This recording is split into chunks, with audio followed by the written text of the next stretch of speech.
The sound of a slap echoed through the polished granite lobby of JPMorgan Chase. "I've already called the police." "We don't serve your kind here," Marcus shouted, his voice reverberating off the towering glass walls, ensuring everyone in the bank could hear his assertion of authority. Customers froze mid-transaction, heads turning toward the commotion.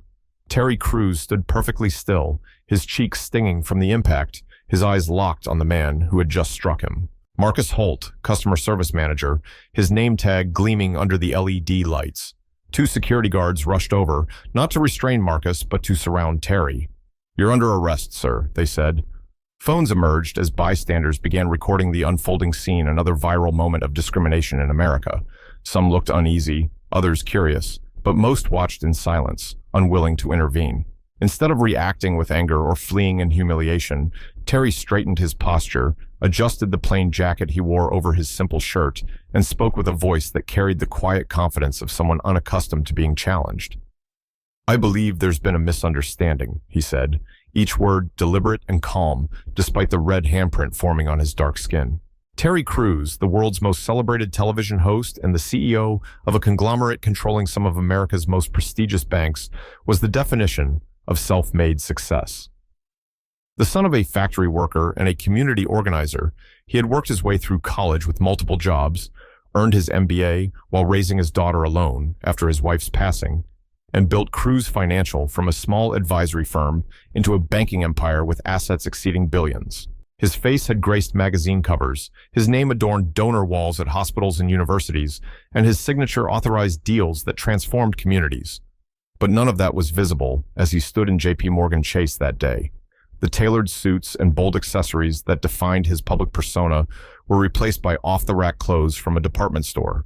His signature bald head was covered with a plain cap, and his iconic grin was absent. He looked like any middle-class black man trying to conduct business at a bank, which was precisely the point. What Marcus Holt didn't know was that Terry had recently acquired JPMorgan Chase in a discreet deal not yet announced to the public or most of the bank's employees.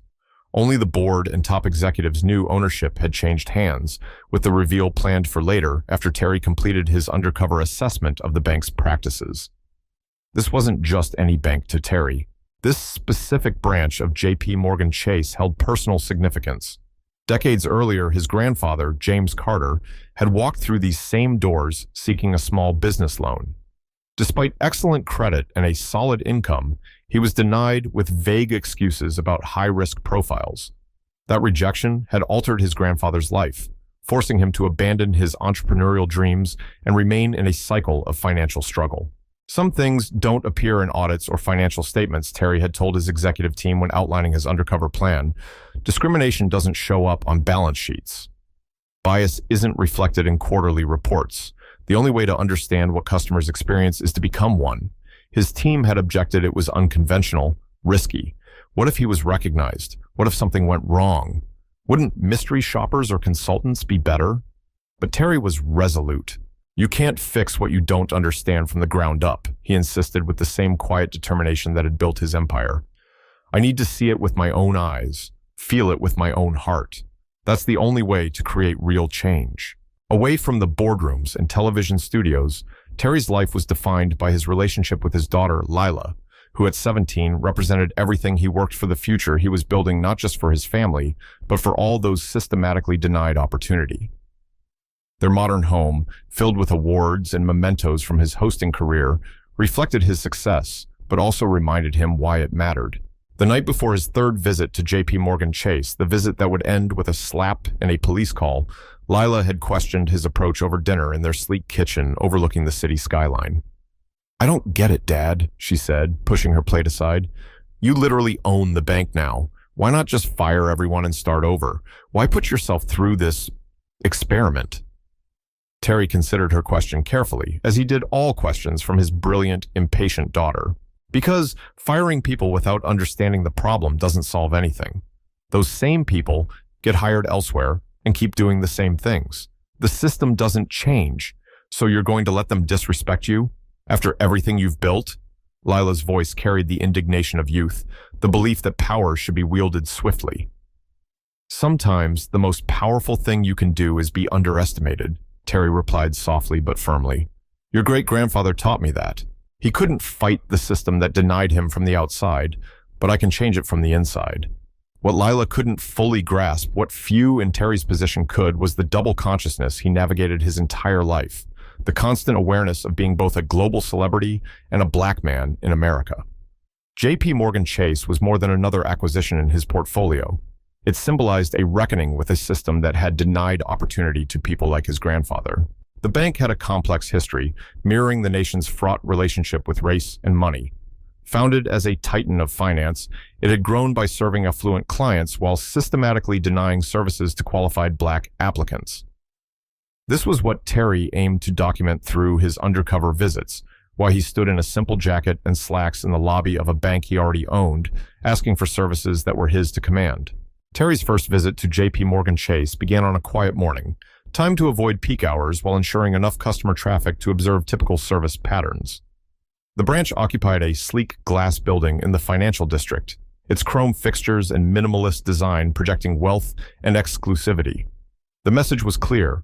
This was a place for those who had already arrived, not those still striving. Terry sought to answer whether all potential customers received that same respect. He had prepared meticulously for his undercover role. His outfit, khakis, loafers, and a plain jacket over a white shirt, was chosen to present as a working professional of modest means. No designer labels, no luxury accessories, nothing to signal wealth or status. He carried a worn leather briefcase containing a crafted identity, driver's license, credit cards, and bank statements for Terry Carter, using his grandfather's surname. The documentation showed a solid middle-class income as a freelance media consultant, excellent credit, and enough savings to qualify for basic banking services. Entering JPMorgan Chase, Terry joined the main queue, where 3 customers waited for the next teller. The lobby featured glass partitions, modern art, and digital screens promoting wealth management services, an atmosphere of curated luxury. Terry stood patiently, observing interactions ahead of him. A white businessman in his 40s was immediately escorted to a private office. An older white couple was guided through investment options with warm attention. When it was Terry's turn, he approached the teller with a polite smile. Ethan, 25, new to JPMorgan Chase, wore a crisp suit and a nervous eagerness to follow protocol. When he saw Terry, a flicker of uncertainty crossed his face, not hostility, but hesitation. Terry stated his purpose clearly. He was new to the area, looking to open a checking and savings account with potential interest in investment services. He presented his identification and asked about account options. Ethan's response was the first subtle sign of differential treatment Terry would document. Instead of offering a personal banker, as he had seen for white customers with similar or lesser financial profiles, Ethan handed him a generic pamphlet. You can find all our account info online, he said, voice slightly lowered. Or the ATM can open a basic account without waiting. It was discrimination wrapped in convenience, suggesting automated services would benefit Terry rather than the bank. Terry noted Ethan's discomfort, the way his eyes darted toward the customer service desk where Marcus Holt sat, watching with narrowed eyes. I'd prefer to speak with someone about my options, Terry replied pleasantly but firmly. I have questions about your investment services too.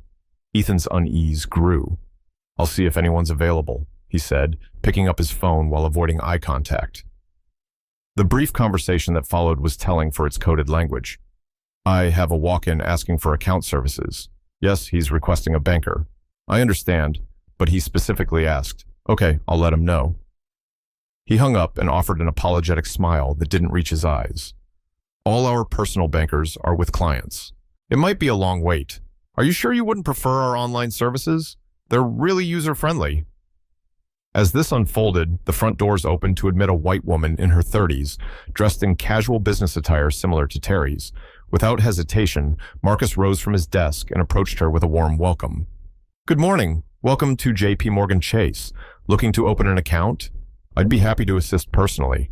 We pride ourselves on the human touch here. The contrast was stark. One directed to automated services, the other offered immediate personal assistance. The only difference was skin color. Terry observed without comment, mentally cataloging every detail. I understand there might be a wait, he told Ethan calmly. I'm happy to schedule an appointment if that's easier. Before Ethan could respond, Marcus approached, having settled the white customer with another banker. His assessment of Terry was swift and dismissive, a visual calculation of his worth based on superficial factors. Marcus Holt embodied a particular type of institutional bias. At 40, he had spent nearly 2 decades at JPMorgan Chase, rising from teller to customer service manager through sales performance and careful navigation. His tailored suit, expensive watch, and polished demeanor projected success and authority he wielded with precision. "I understand you're interested in our services," he began, voice professionally cordial while his eyes conveyed something else. "For new clients, we recommend starting online to expedite the process. Our staff is busy with existing account holders." The implication was clear. Terry didn't fit his profile of a valuable customer. "I prefer in-person banking," Terry replied, standing his ground. "I'd be happy to wait or make an appointment." Marcus's smile tightened. Without an existing relationship with JPMorgan Chase, new accounts have certain requirements. Perhaps I could see additional identification and proof of address. We have strict compliance protocols. It was a classic tactic requiring excessive documentation from some while waiving it for others. Terry produced his driver's license, social security card, and a utility bill, more than sufficient for any legitimate need. Marcus examined them with exaggerated scrutiny, holding the license to the light as if suspecting forgery. "I see you're self-employed," he noted, tone implying suspicion. "We'll need tax returns and business registration before proceeding." These requirements weren't mentioned to the white customer who entered after Terry, nor listed in the bank's public materials. They were barriers selectively deployed to discourage certain customers. "I wasn't aware those were needed for a simple checking account," Terry responded, questioning but not confrontational. "Is that a new policy?" Marcus's expression hardened at the challenge. "It's our policy for accounts we deem potentially high risk. If you prefer a more basic banking experience, there's a credit union a few blocks away that might suit your needs." The suggestion to take his business elsewhere, specifically to a community institution, was another discriminatory tactic, steering minority customers away from this prestigious bank. Terry thanked them and left without arguing, having seen exactly what he came to observe. The second visit, scheduled for the next day, escalated tensions as Terry returned more prepared and persistent. Armed with additional documentation exceeding the bank's published requirements, he approached the information desk rather than the teller line. "I'd like to open a checking and savings account and discuss wealth management options," he stated clearly. "I have an appointment." It was a strategic fib, claiming an appointment often triggered different protocols. The receptionist, confused when no record appeared, created an opening Terry exploited smoothly. "That's odd. I spoke with someone yesterday who assured me I could come in today. I've brought all the requested documentation. Perhaps there was a miscommunication, but since I'm here, is someone available?" Unwilling to contradict a confident potential client, the receptionist checked for available bankers. During this, Terry noticed Victor Lang, the branch manager, observing from his office doorway. Victor represented a leader who maintained professionalism while enabling bias through selective attention and strategic absence. His style was achieving targets by any means while maintaining plausible deniability. Victor approached with a practiced smile. "Good morning. I understand there's confusion about an appointment." Before Terry could respond, Marcus inserted himself. "Mr. Lang, this is the individual I mentioned from yesterday. He was advised about our documentation requirements." The emphasis on individual spoke volumes about how Marcus categorized Terry. Victor's expression shifted subtly, receiving a coded message. "I see," he said, tone cooling. "As Mr. Holt likely explained, we have protocols for new account holders without established relationships. Let's review what you've brought." Terry presented a comprehensive portfolio: driver's license, passport, social security card, birth certificate, utility bills, bank statements, tax returns, credit report, and business registration, deliberately excessive to eliminate any legitimate reason for denial. Victor and Marcus exchanged glances, searching for a reason to continue denying service. Finding none, Victor reluctantly gestured to a consultation desk. "Clara can assist with initial paperwork," he said, signaling a loan officer watching with practiced indifference. Clara Brooks approached with professional detachment. At 58, her decades in banking had started when women were expected to serve coffee alongside their duties. Her questions were technically appropriate, but delivered with a coldness not evident with other clients. When Terry inquired about wealth management, Clara's response was dismissive. "Those services require minimum investments of $300,000. We recommend basic savings for customers starting their financial journey." The assumption of limited resources, despite Terry's excellent documentation, was another form of bias, presuming lower capability based on race. I understand the minimum, Terry replied calmly. My portfolio exceeds $600,000, mostly in media stocks and real estate.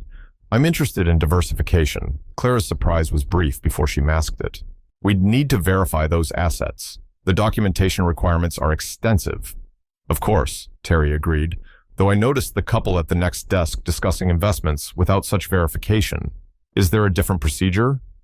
The couple, white, dressed in casual luxury, were indeed in a friendly consultation without demands for documentation. Clara's discomfort at being challenged was replaced by deflection. Each client's situation is unique. Now, for your checking account, we'll need to establish parameters. The conversation continued with Clara requesting more identification than policy required, suggesting unnecessary restrictions, and emphasizing minimum balance requirements. Marcus circled their desk, pretending to assist staff but clearly monitoring. When Terry questioned why additional employment verification was needed when his tax returns confirmed his income, Marcus intervened. Is there a problem here? He asked Clara, though his eyes challenged Terry. Mr. Carter has questions about our verification requirements, Clara replied, distancing herself. Marcus's response was immediate. Our requirements ensure we provide appropriate services to qualified clients. If our procedures don't meet your expectations, another institution might be more suitable. It was the second time Terry was encouraged to leave a clear pattern of discouragement. I'm simply trying to understand which requirements are standard and which are selectively applied, Terry replied, voice carrying to nearby customers without seeming confrontational. Marcus's face flushed at the challenge. Before he could respond, a white customer approached with a question about wire transfers. Marcus shifted to warm engagement, his demeanor transforming as he turned away from Terry.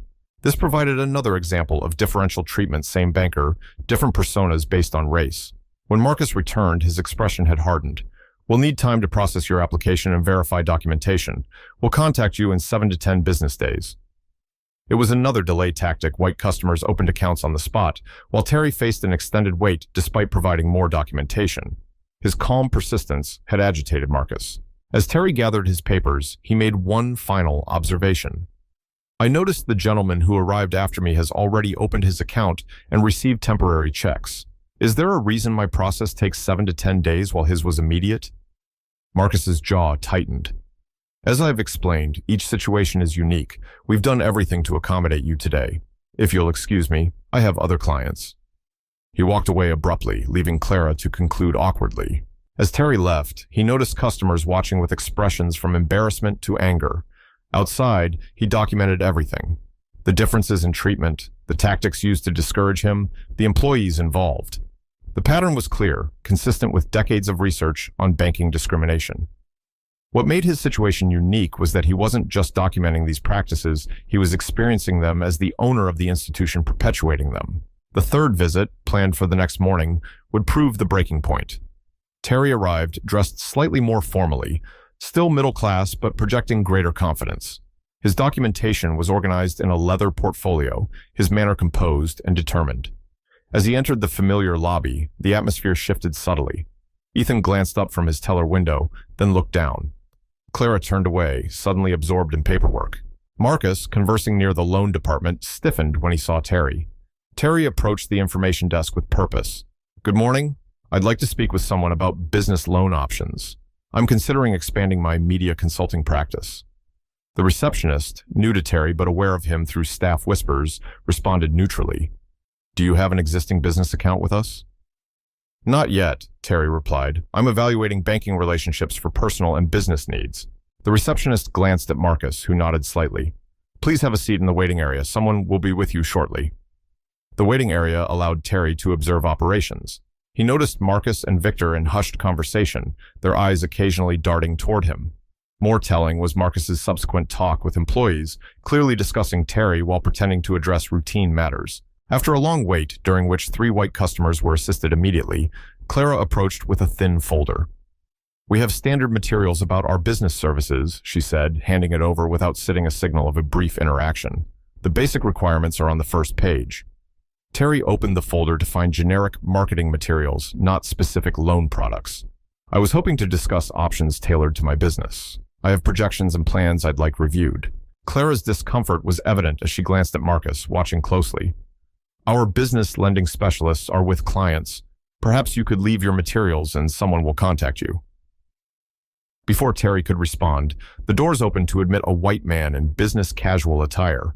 Marcus approached with enthusiasm. Mr. Thompson, great to see you again. Hear about that business expansion loan? Victor's ready for you in his office now. The contrast was stark. Immediate service for one, generic materials, and delays for another. The only difference was race. I notice your specialists seem available for some clients, Terry observed, voice calm but audible to nearby customers. I'm happy to wait if Mr. Lang is free after his meeting. Clara's professional mask slipped, revealing discomfort at enforcing problematic policies. I'll check, she said, retreating toward the manager's office. During this, Terry overheard fragments from behind the customer service desk, where Marcus had rejoined colleagues. Their voices were low. Third day in a row. Getting tired of this. Know their place. Always wanting special treatment. Terry had heard enough. He stood and walked to the desk, where Marcus and two employees were still whispering. Their expressions shifted from surprise to alarm as he approached the reaction of people caught saying something they shouldn't. Excuse me, Terry said, voice measured but firm. I couldn't help overhearing your comments. I'd like to understand which policies at JPMorgan Chase support treating customers differently based on race. The lobby fell silent. Customers turned to watch. Marcus's face flushed red, not with embarrassment but anger at being confronted. I don't know what you think you heard, he replied defensively, but you're mistaken. If you're not here for legitimate business, I'll have to ask you to leave. I've been here 3 days attempting legitimate business, Terry interrupted, maintaining composure. Each time I've been treated differently, asked for excessive documentation, directed to automated services, made to wait while others were helped immediately. Now, I've heard staff using racial slurs while discussing me. I'd like to speak with the branch manager. Marcus's expression turned threatening. You're creating a disturbance. I'm asking you to leave immediately. I'm requesting appropriate service and addressing concerning behavior, Terry replied, standing his ground. There's no disturbance beyond the one created by discriminatory treatment. Customers had stopped transactions to watch, some recording with phones, sensing the moment's significance. Marcus stepped from behind the desk, invading Terry's space in an attempt at intimidation. You need to leave now before I call security. Please call security, Terry replied calmly. I'd like them to witness this conversation. Perhaps they can explain why JPMorgan Chase has one standard for white customers and another for black ones. Unable to contain his rage, Marcus shouted, "You don't belong here!" Then he lashed out, slapping Terry across the face, the sound echoing through the lobby. Gasps rose from customers, phones raised higher to capture the assault. Behind his window, Ethan reached for his phone with shaking hands, whether to call security or police unclear. I've already called the police, Marcus announced loudly. We don't serve your kind here. They're coming to arrest and kick you out, he boasted. Through it all, Terry stood still, one hand raised to his stinging cheek, eyes never leaving Marcus's face. Police sirens pierced the tense silence. Through the glass doors, red and blue lights flashed against chrome fixtures as two patrol cars pulled up.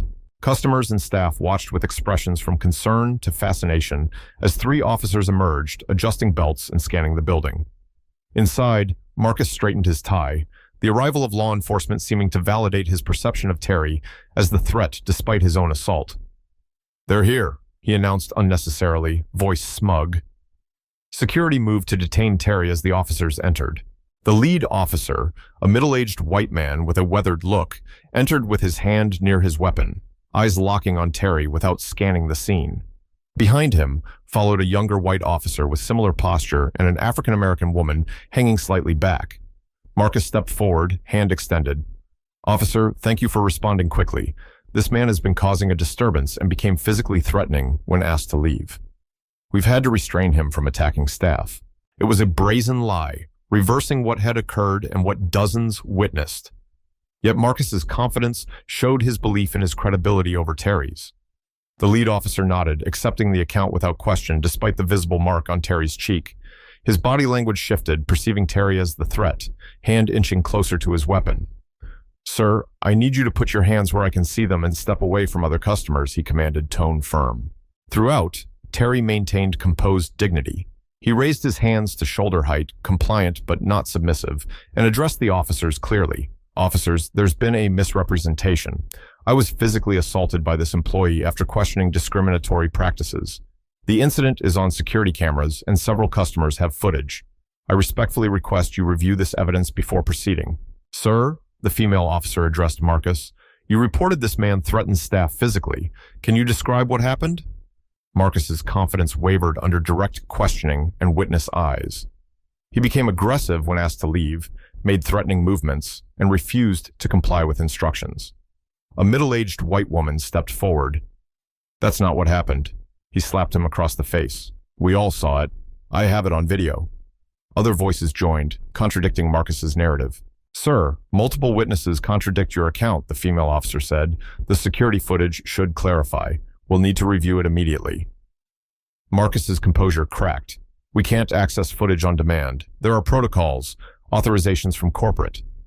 Actually, Victor interjected, appearing from his office with self-preservation instincts, I can authorize immediate access for law enforcement. We're happy to cooperate fully. Marcus stared at his manager with betrayal as Victor led the female officer to his office. The lead officer, receiving contradictory information, maintained his position near Terry, but with less certainty. Sir, I still need you to move to a separate area while we sort this out. I understand, Terry replied calmly. Before I do, I need to make one brief call. It'll clarify things quickly. The request was unusual, and the officer's instinct was to deny it, but Terry's absolute confidence gave him pause. Make it quick, he conceded, hands visible, phone on speaker. Terry removed his phone and dialed. It rang twice before a crisp female voice answered. Mr. Cruz. The use of Cruz instead of Carter created confusion among staff. Marcus's brow furrowed, doubt taking root. Terry ended the call and returned the phone with unhurried movements, knowing he had altered the situation. Staff exchanged confused looks. The mention of legal counsel alarmed Marcus, and the reference to a team suggested authority at odds with the isolated individual he'd dismissed. Who exactly are you? Marcus demanded, confidence undermined. Terry met his gaze. That'll become clear shortly, Mr. Holt. I suggest you consider your recent actions and their consequences. Using Marcus's name, which he'd never given, created further dissonance. Marcus stepped back, certainty crumbling as an unrecognized puzzle formed. The glass doors swung open again. The lobby turned to witness an executive delegation. 3 impeccably dressed professionals entered with synchronized purpose. Leading was Simone, a black woman in her 30s, her tailored suit and commanding presence drawing attention. Behind her followed a gray-haired white man with a leather briefcase, exuding senior legal counsel gravitas, and a younger Latino man focused on digital security, tablet displaying bank systems. Their entrance shifted the atmosphere of the arrival of authority. They approached Terry without deference to staff or police. Mr. Cruz, Simone addressed respectfully, we've secured the documentation as requested. She handed Terry a leather portfolio embossed with the Cruz financial logo, recognizable to banking insiders. Victor's expression turned to horror as recognition set in. Thank you, Simone, Terry responded, extracting documents with official seals. Provide the officers with copies of my identification and corporate documentation, then ensure all security footage is preserved and backed up to our servers immediately. His casual naming of the officers, none of whom had introduced themselves, disrupted those watching. This man, treated as an intruder, knew details only someone with significant authority would. Turning to Marcus, Terry opened the portfolio. Mr. Holt, I am Terry Cruz, CEO of Cruz Financial Group. My company recently acquired controlling interest in JPMorgan Chase's parent corporation. The transaction hasn't been announced, which is why you weren't aware. He handed Marcus acquisition documents with corporate seals. In simple terms, I own this bank and have since before our first interaction. The documents trembled in Marcus's hands as implications crashed over him. The man he'd dismissed, demeaned, and assaulted was his ultimate superior. His face drained of color. I'm so sorry, sir, for how I treated you. I didn't know, he stammered, voice shaking. But Terry wasn't ready to listen. He had already decided. Victor, sensing the shift, approached with an obsequious smile. Mr. Cruz, had we known who you were, you'd have received our premier service. There's been a regrettable misunderstanding. No, Mr. Lang, Terry interrupted, tone carrying new authority. There's been no misunderstanding. What happened these past 3 days is exactly what I came to observe, how JPMorgan Chase treats customers perceived to have no power. The treatment wasn't a mistake. It was deliberate policies and practices your branch implements daily against customers who look like me. The lobby erupted in hushed conversations. Customers who witnessed the discrimination now saw its exposure. Staff reassessed every interaction with this man they'd dismissed. Simone stepped forward, taking the document from Marcus's limp grip. Mr. Cruz, the executive team is assembled in the conference room. Legal counsel has prepared emergency action documentation, and HR is ready for personnel changes. Marcus looked for support, finding none as colleagues distanced themselves. Even Victor, who had enabled Marcus, stood apart, calculating how to claim ignorance. The female officer approached Terry. Mr. Cruz, do you wish to press charges regarding the assault? We have clear evidence and witnesses. The question created tension. Marcus's professional future was destroyed, but criminal charges would extend consequences further. Everyone waited for justice's form. Terry considered thoughtfully. No, I won't charge him, but he can't work here anymore. This isn't about one man's actions, but transforming a culture that enabled them. As Marcus was escorted to the security office for termination, the lobby remained stunned. Customers and staff had witnessed not just individual discrimination exposed, but the start of a reckoning for practices hidden behind bureaucracy. Terry addressed those watching, voice carrying through the hushed space. JPMorgan Chase will close for the remainder of today while we implement changes. Customers know these changes ensure everyone receives the respect and service they deserve, regardless of appearance or status. Staff, a mandatory meeting begins in 30 minutes to outline new expectations and accountability. With that, he turned toward the executive offices, followed by his team and officers documenting complaints against Marcus and others identified through footage. As he walked, his posture showed neither triumph nor anger, only the determination of someone who had confirmed suspicions and was positioned to create change. Customers began filing out, many sharing the story via texts and calls, some posting videos soon to go viral. Several approached Terry to share their own experiences of discrimination at this branch, stories now finding a receptive authority. The afternoon sun slanted through JPMorgan Chase's towering windows, casting shadows across the granite floor as consequences unfolded swiftly. Within an hour of Terry's reveal, the bank transformed from a place of business to a stage for long overdue justice. Marcus Holt's exit embodied his actions' downfall. Security, who had nearly detained Terry at his instruction, now flanked him as he carried a cardboard box of personal effects. His tie hung loosely, his polished appearance disheveled by stress. His face, once flushed with authority, now bore the pallor of irreversible consequences. As he was escorted out, employees and customers parted silently, their observation more damning than words. The cameras that captured his assault now documented his departure, a symmetry of accountability. At the doors, Marcus paused for a final look at the domain he'd ruled through bias. Tears of regret rolled down his cheeks. When the doors closed, applause erupted from customers, not celebrating one man's downfall, but recognizing a system held accountable, perhaps for the first time. Some approached Terry with thanks, sharing their own experiences with similar treatment. Each story confirmed the pattern he'd documented, creating an oral history of discrimination rarely seen in formal reports. Marcus's departure was only the beginning. Clara Brooks, the veteran loan officer who applied different standards, followed shortly after. Her box of belongings was small, as if her decades in banking had left few personal ties. Her exit was quieter, but no less final. Her adherence to discriminatory practices costing her the retirement she'd planned. Victor Lang, the manager whose leadership enabled these practices, made desperate attempts to claim ignorance. His protestations collapsed under evidence Terry's team gathered, footage showing his presence during incidents, emails revealing client categorization instructions, and testimony from employees about unwritten directives. Terry fired him too. His departure was the most dramatic, erupting in entitled outrage. "You can't do this! Do you know who I am? Who I know!" His voice echoed as security escorted him out, his box clutched awkwardly against his suit. 20 years I've given this institution.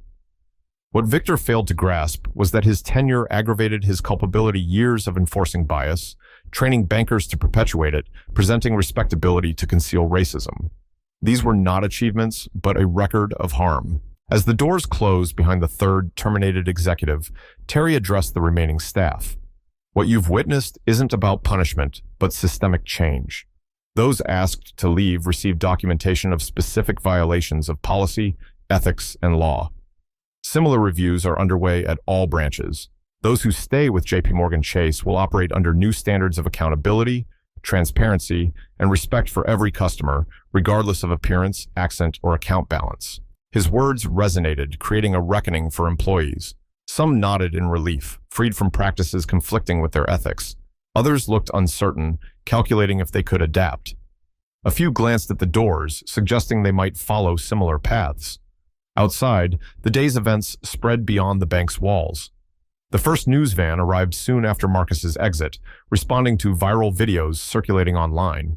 By the time Clara and Victor left, reporters had gathered, cameras capturing footage for evening broadcasts. How the media was alerted was unclear, though the timing suggested Terry's team ensured public accountability. Transparency was core to his approach, using visibility to extend accountability beyond one branch to the industry. By evening, temporary leadership was established, findings documented for regulatory review, and a communication strategy developed for account holders. What could have been chaos became a case study in crisis management and transformation, decisive action guided by ethics and evidence. As twilight fell, Terry stood alone in the lobby where his undercover journey culminated. The space looked unchanged, same granite floors, glass walls, imposing counters projecting stability. Yet everything it represented had altered in a day. Looking toward the exit where his grandfather was turned away decades ago, denied the loan that could have changed his family's trajectory, Terry felt the weight of history and future responsibility. The discrimination his grandfather faced hadn't vanished. It had evolved into sophisticated forms, hiding behind policies providing deniability to enforcers. Exposing these at one branch wouldn't eliminate systemic bias, but creating accountability would send ripples through an industry long operating with impunity. It would establish a model for transformation other institutions could embrace or have imposed when similar practices surfaced. With that, Terry turned toward the exit, pausing to adjust a digital display. Jostled during the day, a small act of ownership, symbolizing the stewardship he'd assumed over an institution needing reform. Months later, Terry stood in that same lobby, watching customers move through a transformed space. Physical changes were evident. Barriers separating bankers from customers were replaced by open consultation areas for collaboration. Digital screens showcased community investment initiatives, not just wealth management products. Most striking was the diversity in customers and staff, a result of removing designed barriers. JPMorgan Chase's transformation began with immediate changes, but evolved through sustained reform. Terry announced a third-party audit of all practices related to customer interaction, lending, and account management. Rather than hiding findings, he made them public, acknowledging failures while outlining reforms. This transparency, revolutionary in an industry used to confidential settlements, created challenges and opportunities. Initial media coverage was intense, with analysts questioning if exposing discrimination would damage the bank beyond recovery. Competitors tried capitalizing, avoiding scrutiny of their own practices. Yet public response defied expectations. New account applications surged, especially among minority customers previously underserved. Corporate clients valuing social responsibility transferred accounts, citing demonstrated commitment over diversity statements. Operational changes followed.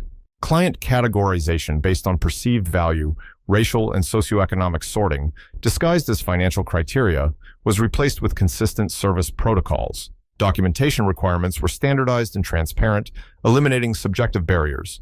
Lending criteria were redesigned based on actual risk, not proxies perpetuating inequities.